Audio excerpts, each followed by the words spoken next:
Dr. Randy Bach, and I'm honored today to have with us Bill Squadron.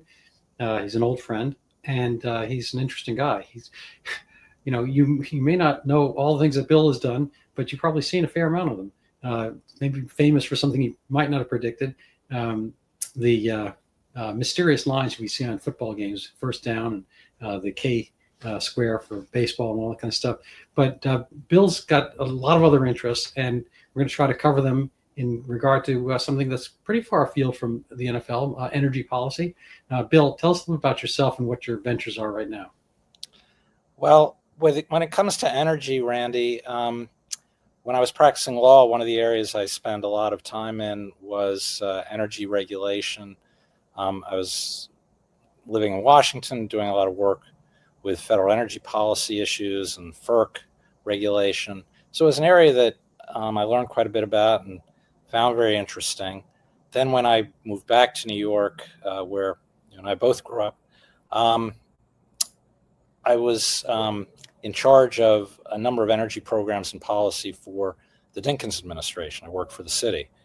And so I've always had a very strong interest in it. And even though my career took me in a direction of sports, as you mentioned, I for quite some time ran a company called Sportvision, which was the original inventor of a number of technologies for sports and media, including the yellow first down line and the K-zone, things that a lot of people are familiar with who are sports fans. But I always had a strong interest in energy. And, with a couple of people, a little more than 10 years ago, we started a nonprofit. And the goal of the nonprofit, which is called OurEnergyPolicy Foundation, OurEnergyPolicy.org is the website.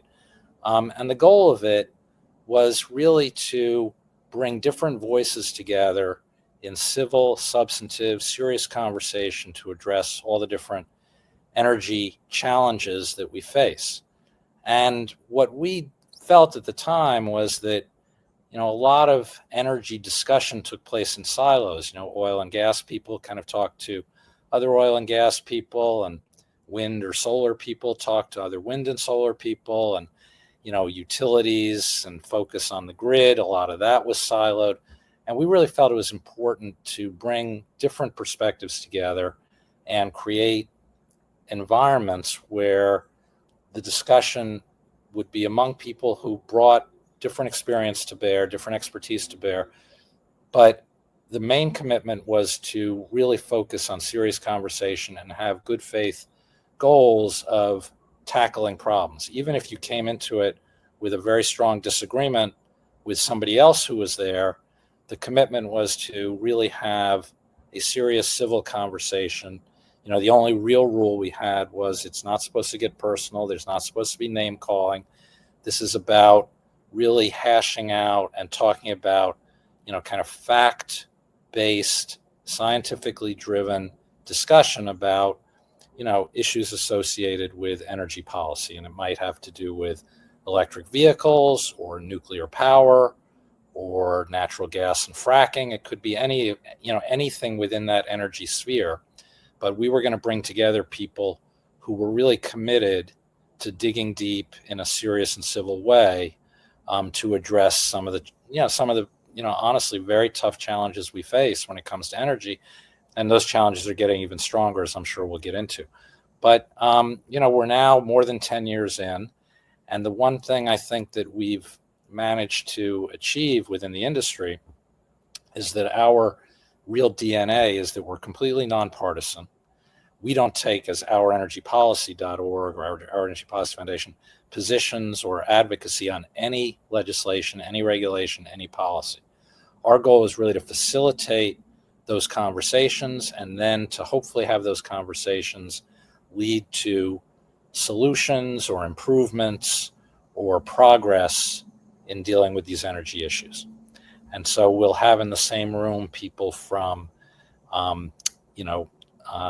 clean energy, from oil and gas, from government, from utilities, from advocacy groups, from academia, all of whom they'll bring different areas of expertise and experience to bear on these conversations.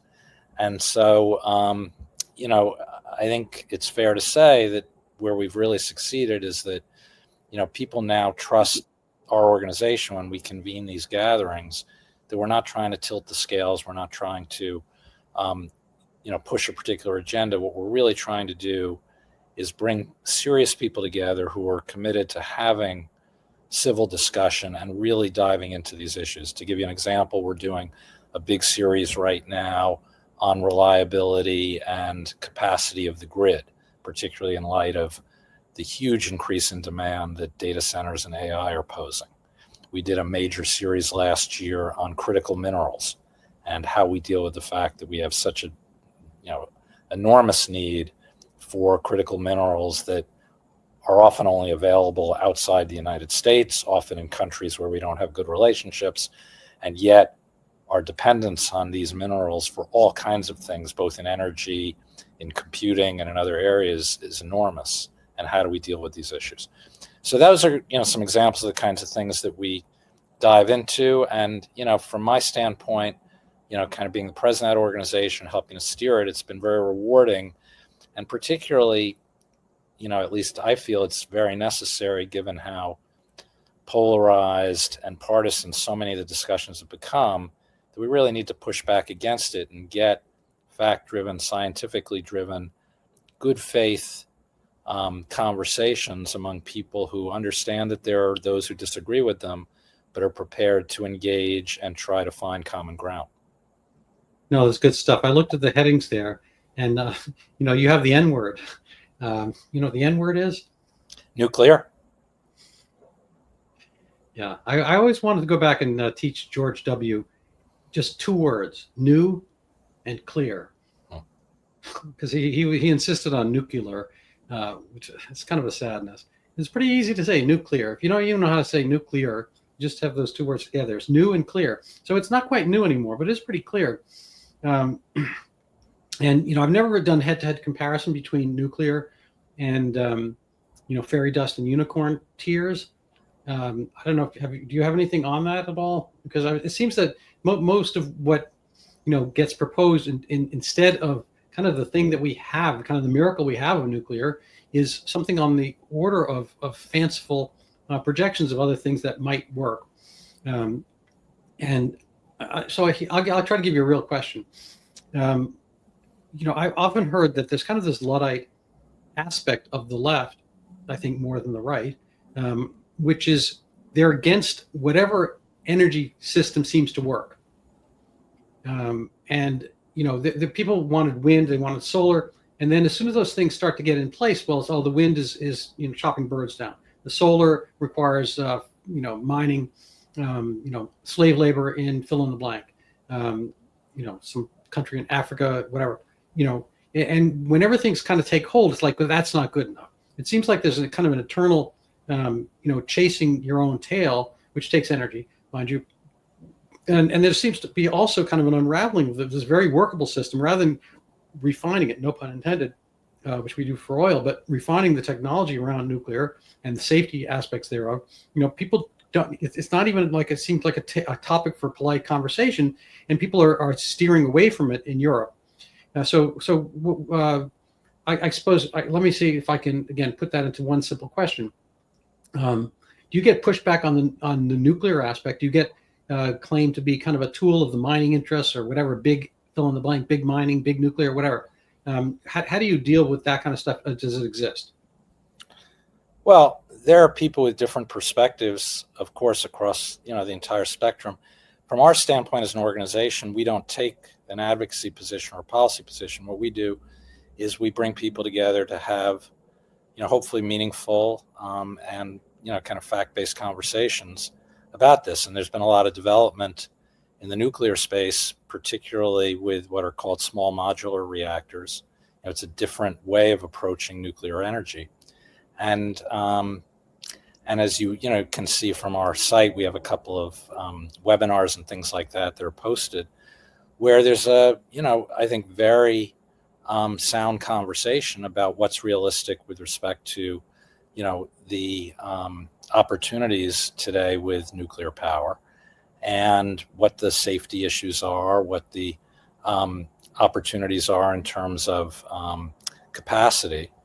And I think, my sense has been, just listening to the community very carefully, is that there's, quite a bit of openness now, certainly much more than there was years ago broadly, to considering some of these developments in nuclear as potentially significant part of the energy mix going forward. And, the general view is that because we have such increased demand for power, and because of the interest in electrifying transportation, that adds to the need for additional power sources, that we really need to be open to all of the above is kind of the catchphrase that people use, and that we have to look at everything in order to meet the kind of demands that are going to be there, both in the short term and the long term. Yeah, I don't know if I assume wherever I go, my biases show. I was a chemistry and physics major, and nuclear is just kind of an amazing thing. And people worry, there was the, what was that, the China Syndrome movie came out, and then right on the heels of that, I'm not sure the timing, there's 3 Mile Island, and people, they get a narrative, they shy away from this. But there's an old joke that I guess guy goes up to a data scientist, says, "Hey, how are you?" He says, "Well, compared to what?" It's not much of a joke. But the thing is, whenever we have these things, we have to compare what are the, pluses and minuses of any different technology we happen to use. We've been kind of, on this oil kick for a while, and all well and good. I think it's done miraculous things since we went from whale oil to, petroleum and whatnot. And the world's gotten to be a much, much healthier, better suited place, plastics, all kinds of things. But then, you have to kind of figure out, well, there are geopolitical consequences of being oil-based. The OPEC cartels in the 70s, and all kinds of geopolitical kind of emphasis on aspects of the Middle East, various wars that, at least are peripherally related to, Iraq's taking over Kuwait, oil supplies, Gulf of Hormuz, all that kind of stuff. These things seem to be off the table if you have kind of a stable nuclear aspect. And I know you're not, trying to put your finger on the scale one way or another, but is there, I know you can't really talk about this per se, but within the concept of your webinars and so forth, what is the general sensibility on the nuclear aspect? I think you put your finger on a number of important pieces to it. I mean, it's a very complicated framework, because all of the different energy sources, whether that's, everything from coal to wind and solar and oil and gas and natural gas, each source has their own characteristics, some of which, they're just their own characteristics. And that means that those are going to be they're going to have economic impact, they're going to have emissions impact. There's going to be a real kind of picture that's complex. And so it's certainly not one of these things where one source is just clearly, well, we should just do that. First of all, we don't have enough, and with the demand we have, we've got to be much more open. So I think we just have to understand that, every single energy source has its own characteristics that cut in different directions. So, for example, with nuclear, obviously there was a history where people felt there was a safety concern. Mm-hmm. That's something that's, got to be addressed. There are economic issues, right? What sources, carry with them affordability factors. So what I would say to you is that certainly over the past 5 years, as there's really been some serious technology advances in these small modular reactors, I think there's just been much more openness to believing that this could be part of the mix going forward. Whereas if you turn the clock back, 10 years, I think most people would think we're not going to see new nuclear power going forward as a likely part of that energy mix. I think people within the energy community feel differently now. And to give you one example, the New York State governor, just recently announced a new initiative for New York State to consider these new nuclear types of reactors that could potentially be a part of the mix in New York State.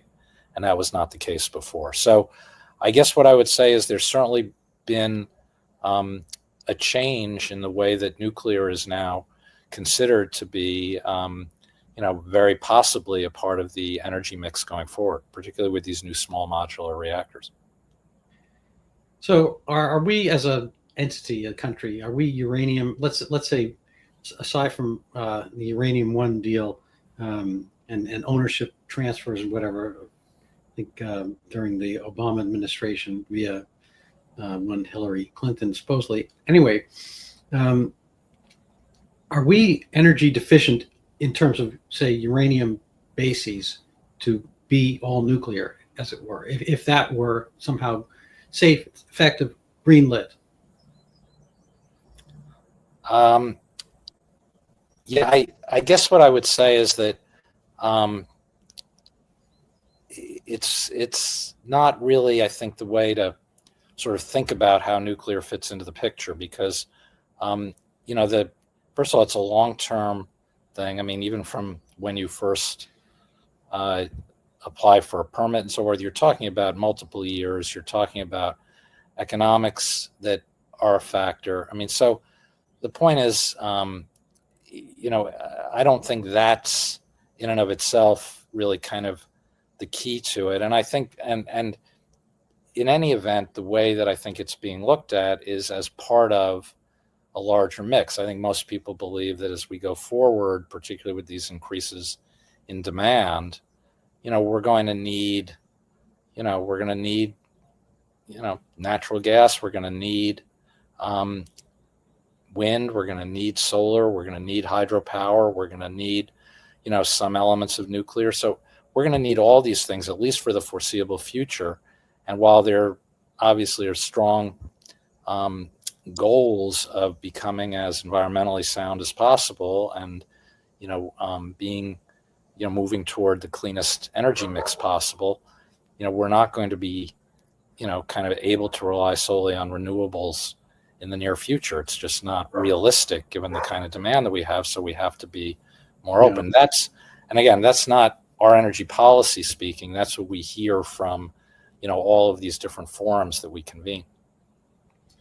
Yeah, no, I follow a guy, Francis Menton, who's also an attorney. He's in New York City, and he runs the blog, the Manhattan Contrarian. Have you ever seen that? I don't know it, no. No, he's a great guy and a bright man. But he points out in his blog, which does a lot of energy stuff, also New York City stuff, that kind of the basic mechanism of the renewables is not conducive towards, mass undertaking, because it has kind of a pendulum swing aspect. If the sun's shining, solar depends on sunlight, wind depends on wind. You're going to get into the situations where, thing ices over, whatever, and then your whole grid collapses. Plus, you don't have the capacity. You have to have kind of a much, you're going to have a lot more flux in what you can provide, as opposed to kind of the steady, pilot light aspect of a coal plant, which is just churning away and burning, it'd be burned, 28 hours a day.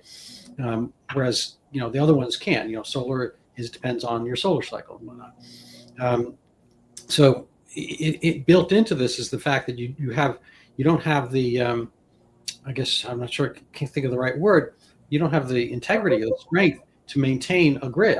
And wasn't there a thing in Texas like 2 winters ago or something like that where things went south, or no pun intended? Are you aware of that? Do you have any thoughts on that? Well, there was a big issue in Texas, which, as I kind of mentioned before, I mean, that involved a lot of different factors. But I would go to kind of what you mentioned before. I mean, I think it sort of reflects what I was saying a few minutes ago, which is that each of these sources, whether it's wind, whether it's solar, whether it's coal, whether it's oil and gas, they all have their own characteristics, which, have to be factored into as you consider, the different ways in which we can assure that we have enough energy to power our businesses, our homes, our transportation, et cetera. And, there's no question that, wind and solar are more intermittent, but they obviously are also cleaner. They have more potential in some parts of the country and the world than they do in others. And, all these things have to be taken into account when you come up with a plan. And I think one of the things that, we've seen is that a lot of states, we work a lot with New York, come up with really well thought through and sound plans, and they're constantly working on them and adjusting them and looking at advances in technology. There's a lot of research that's being done in areas like hydrogen power, hydrogen-based power, fusion. All these things have potential. And, that doesn't mean that, we'll get there anytime soon. But, it's, I think, a reflection of the fact that we're always working on, improvement and finding new options. You mentioned yourself, nuclear some years ago looked like it was not something people would consider, but the changes in technology, the development of these small modular reactors, et cetera, has really changed the way people think about it. No, absolutely correct. There's, obviously the issue of nuclear waste, and there was this whole Yucca Mountain issue. How does that play out? You have sensibilities and experience in the regulatory aspect, and people have a strong NIMBY sense about all this stuff. How does it get shuffled around, and who holds it, who pays? What's the kind of marketplace that exists now? And then there's a side question. Governor Hochul may give some nods in that regard, but I think it was her predecessor was in part shutting down the Indian Point plant. Is there a nuclear plant in New York State? That's a side question. But anyway. Yeah. No, it's the nuclear waste issue has been one that, our government officials have not been able to resolve forever, and it still hasn't been resolved. At some point, it has to be. One of the interesting things about these new technologies is that they don't, because they are based on a different approach, they don't create waste in the same way that the old nuclear power plants did. So they have a lot of benefit when it comes to addressing the issue that, was a real issue, which is how do we deal with the question of nuclear waste. Ray, I'm sorry to interrupt you. I didn't realize quite the time frame. I actually only have a couple more minutes. Okay, fair enough. So let me kind of wrap things up a little bit. I have a fireplace at home, and I burn all kinds of stuff. Cardboard boxes come in, and I shred them. I have them use them as kindling, basically, for my fireplace. There are lots of things that can burn. We throw out all kinds of stuff. There was a startup in Massachusetts back in like the 2000 or like 1990s. I think Al Gore showed up here. And the place went out of business, I imagine, but it's kind of like a plasma burning place where they get high temperatures, and you can put anything in. Everything, that's every plastic can turn into carbon dioxide and water at the right temperature. Is there any kind of thrust going on in that regard at all? Yeah, there's research being done in all of these different directions. Geothermal, for example, which involves more obviously the geographic layers, but there's work being done in all of these areas. One of the things that I found most interesting about being involved, with the kind of organization that we are, which is bringing people together, is that it really does give you a great sense of the creativity and the industriousness around research that's being done across the country and across the world. But we tend to focus, mostly on the U.S. And there's work being done in all of these areas. There's progress being made, whether it comes to battery storage or geothermal technologies, like I mentioned, hydrogen options. There's tremendous work being done in these areas. Now, some of them will bear fruit, and honestly, some of them won't. Some of them not to pun like you did, will flame out, because that's just the nature of research. Not everything works. But what has really impressed me, hearing from scientists and academics and people in industry who are working with the research centers, doing research themselves, there's enormously creative work being done in trying to stay ahead of the increasing demand for energy. Our demands for energy were increasing even before these major, needs for data centers and now AI. As you know, AI is an enormous consumer of power. And so, if we're going to stay ahead of it, we need the kind of research and work that we see being done. But, I'm actually very hopeful. I know not that many people necessarily in the world are optimistic these days, but I'm quite optimistic and hopeful because, I've had the opportunity through the kinds of things. I would encourage people to go to our website and listen to some of the webinars and conferences that we had that are recorded there. I mean, people who are really dedicated, really brilliant, and working on, helping to solve these problems. And, for me, it's really encouraged me that, we've got a lot of great, well-meaning, smart people working on these issues. Well, that's wonderful. Thank you so much. The name of the webpage is OurEnergyPolicy.org. .org. Yep. .org. Well, thank you, Bill. Unexpected that this would be where you wound up, but I think you had a lot of twists and turns in your career, and I think you've been very perspicacious and opportunistic. And best of luck to you going forward. So thank you so much for being on my show and having me learn a little bit. So I very much in your debt. Well, I appreciate it. It's good to see you again after some time, and thanks for giving me the opportunity to chat about it. That's Bill Squadron at OurEnergyPolicy.org, and that'll be it for today.